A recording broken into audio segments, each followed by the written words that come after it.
Well, hello there. Welcome back to the channel. My name is James, and here at 20th and 21st Movies, we are about all things cinema.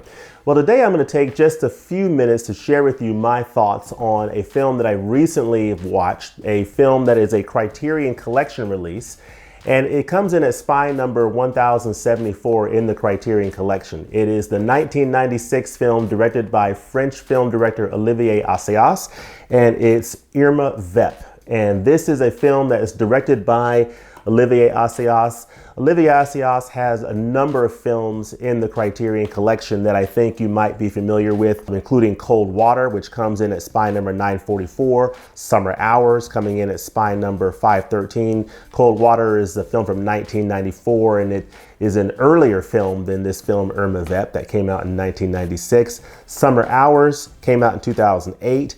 You have another film, Carlos, from 2010 that comes in at spine number 582. The Clouds of Sils Maria, starring Juliette Binoche, comes in at spine number 822, and that's a 2014 film. And then you have Personal Shopper, the film from 2016 that comes in at spine number 899 in the collection. So Olivier Assayas has a number of films in the Criterion Collection. This is the most recent release from this director. This came out in April.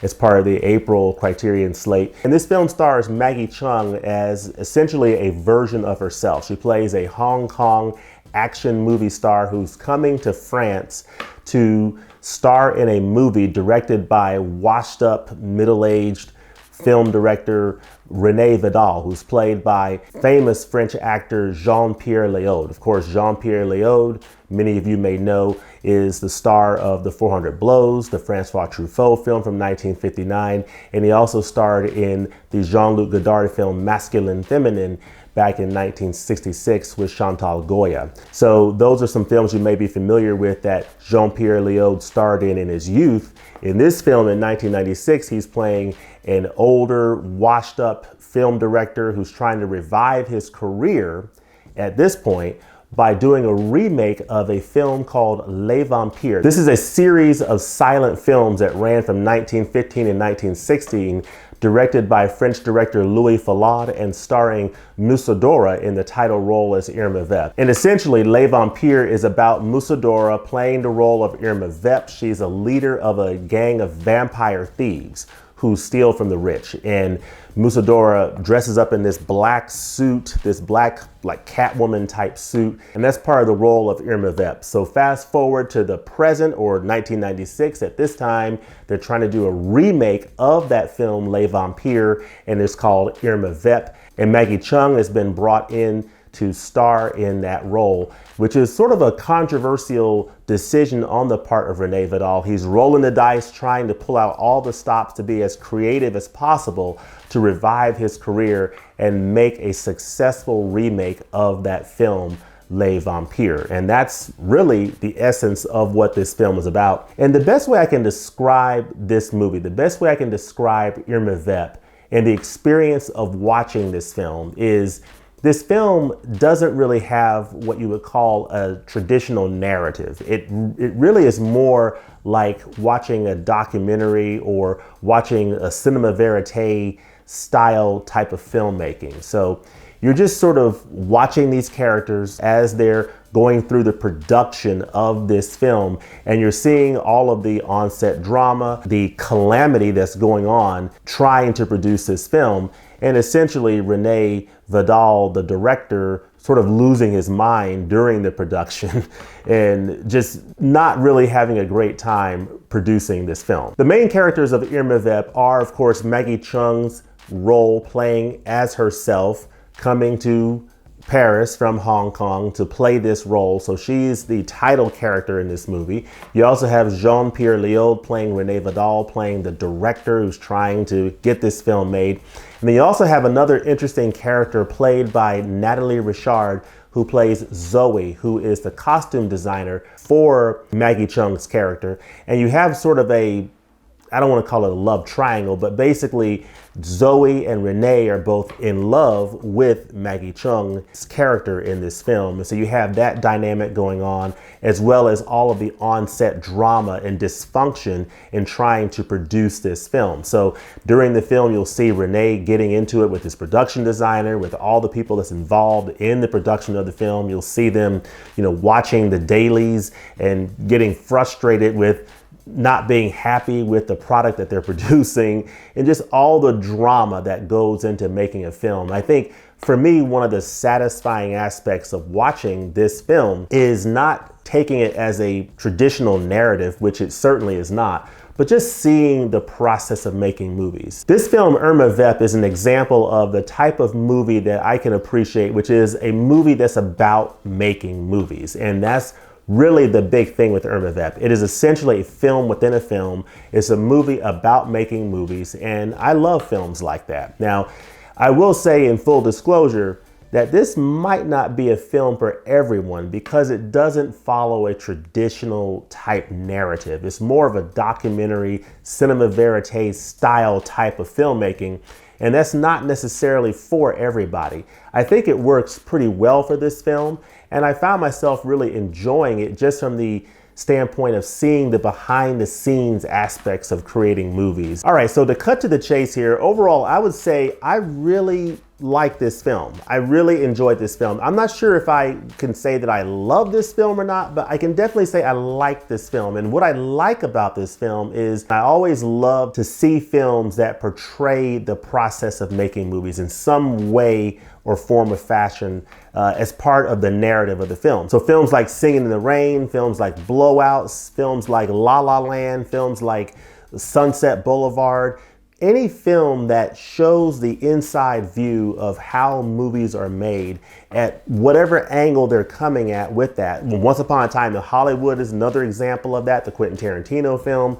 I love films that show the behind the scenes process of making movies, and Irma Vep is a great example of that. I definitely appreciated what Olivier Assayas was going for in this film with the documentary realism type of an approach, with having Maggie Cheung essentially play a version of herself and not so much act in this movie, but just be as close to just being her authentic, genuine self as possible, playing a Hong Kong movie star, which she was.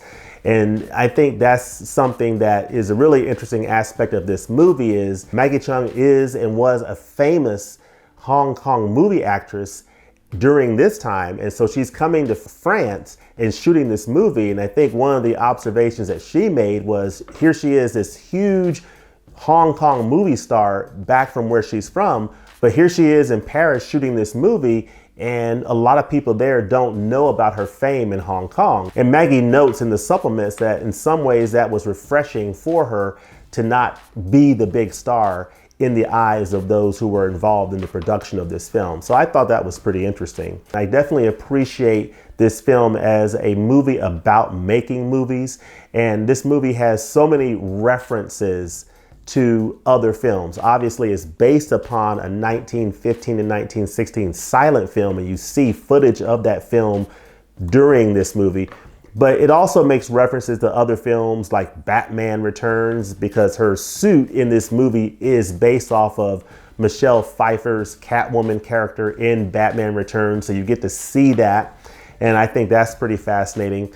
And this film makes references to several other films in French cinema, because this film is not only a movie about making movies, it's also a movie that speaks to the state of the French film industry as well. And I think that's one of the interesting aspects of this film. So it's definitely a film that I would recommend as a whole, but if you're the type of person that needs to have a more traditional narrative, if you're not into documentary, cinema verite style type presentations, this might not be for you. So I just want to put that out there.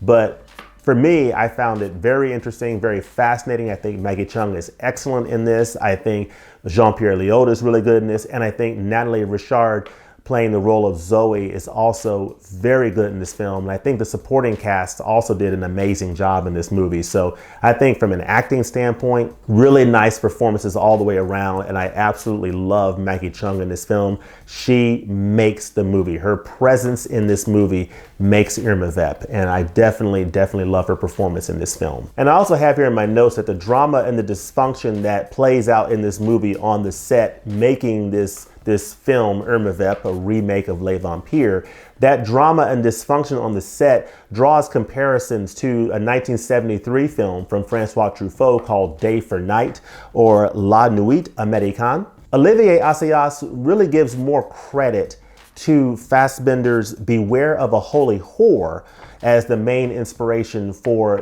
this film, Irma Vep. This film was available in an Eclipse set as part of the Criterion Collection. Another interesting thing to note about this film and the title of this film is the title of this film, Irma Vep, and it's based upon, of course, Les Vampires, based upon a vampire movie from 1915-1916.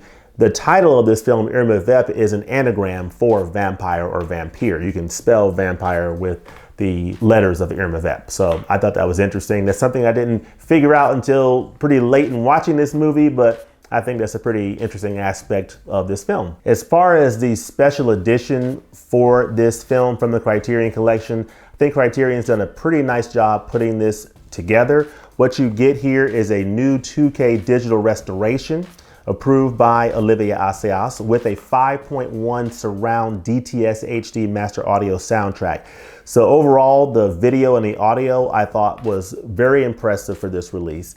The audio in particular, that 5.1 soundtrack, I think really sounded very nice. I'm not sure if a 5.1 soundtrack was really necessary for a film like this, but I think there's certain aspects of the film. In certain scenes, you do get to take advantage of the 5.1 surround effects, but it's not the type of movie sonically that's going to just, rock your sound system, so to speak. But I think overall, this movie looked great and it sounded great from a presentation standpoint. So I give Criterion high marks from a technical standpoint in this film. It's a really nice restoration, and I thought the movie looked really nice and it sounded very good. You get some really nice supplements and special features on here. This is a 2-disc edition. Of course, I've got 1 disc in here to show the menu, but you get 2 discs on here. You get the movie on the first disc and a couple of supplements, and then you have some additional supplements on this second disc. And I think one of the best supplements on this entire edition is on the second disc.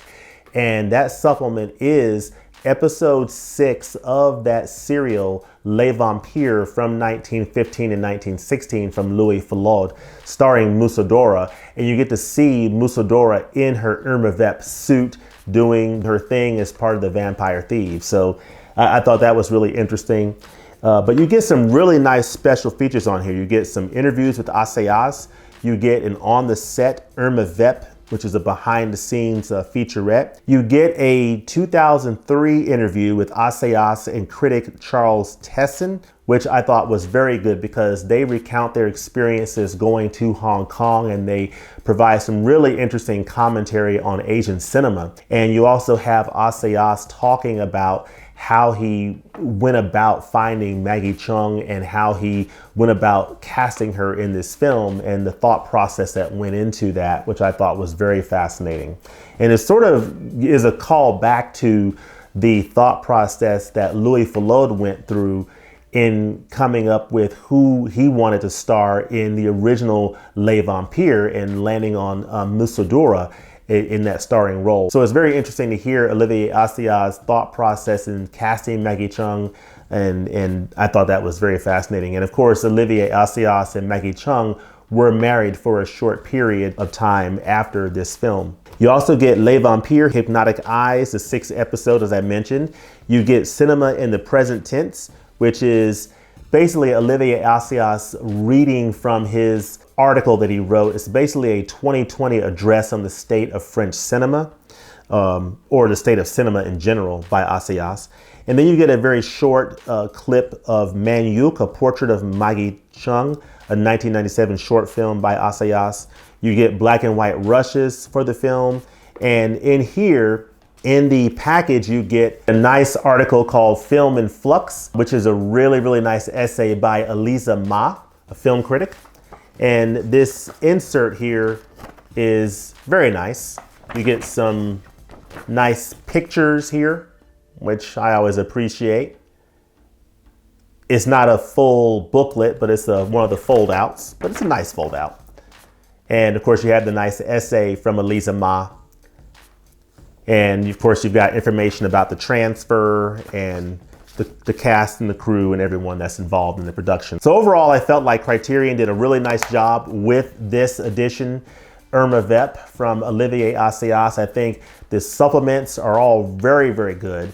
There's not a commentary on this disc, but I think that there's enough supplementary material to really give you an idea of what this film is about, what it's based upon, sort of the origins of this film and how it was conceived, and how they went about casting Maggie Cheung in this role, and just everything that went into making this film. I think they did a really good job pulling together the supplements that really give you an appreciation for what went into Irma Vep. So I think Criterion did a really nice job from a supplement standpoint. So overall, I liked Irma Vep. This was a really nice addition that I'm glad I picked up. This was a film that I was not planning to pick up when it was first announced a few months ago, but I'm really glad I picked this up. And it's really just an example of why I love Criterion so much, is the blind buys, that you can watch a film that you originally had no plans whatsoever of getting, but you pick it up and you can appreciate it. And this is yet another example of a blind buy from Criterion that really surprised me and that I was very happy with. All right, so there you have it. That's my review of Irma Vep, the 1996 film from Olivier Assayas that is now in the Criterion Collection, starring Maggie Cheung, Jean-Pierre Leaud, and Nathalie Richard. I think this is an excellent film. I really, really enjoyed it. I love films about making movies. I love the references to other movies in this film. And I just love the very real and natural performance from Maggie Cheung in this film. I thought it was excellent. And I really enjoyed this film. And I think Criterion did a really nice job of rounding out this edition with some really nice supplements that really give you an understanding of what went into making this film. So I think it's definitely recommended. Again, if you're not into films that veer away from a traditional narrative, it might not be for you. But if you're open to a film that presents more of a documentary cinema verite style type of a presentation, you might want to check out Irma Vep. But let me know in the comments below, do you have Irma Vep? What do you think about this film from Olivier Assayas? What do you think about this edition from the Criterion Collection? Let me know that in the comments below. And also let me know if you have a favorite film from Olivier Assayas. So he has several films in the Criterion Collection. I have, of course, this one now, and I also have Carlos, which I think is excellent. And I also have The Clouds of Sils Maria starring Juliette Binoche. I have not watched that one yet, but let me know in the comments below if you have a favorite from Olivier Assayas, and if you have a recommendation of an Olivier Assayas film to pick up, especially now that we're in the Criterion Collection sale at Barnes & Noble. Let me know that in the comments below. Also, let me know what films you're picking up as part of this month's sale and what titles you're enjoying watching. But as always, thanks for watching, and we'll look forward to seeing you next time at the movies. Peace.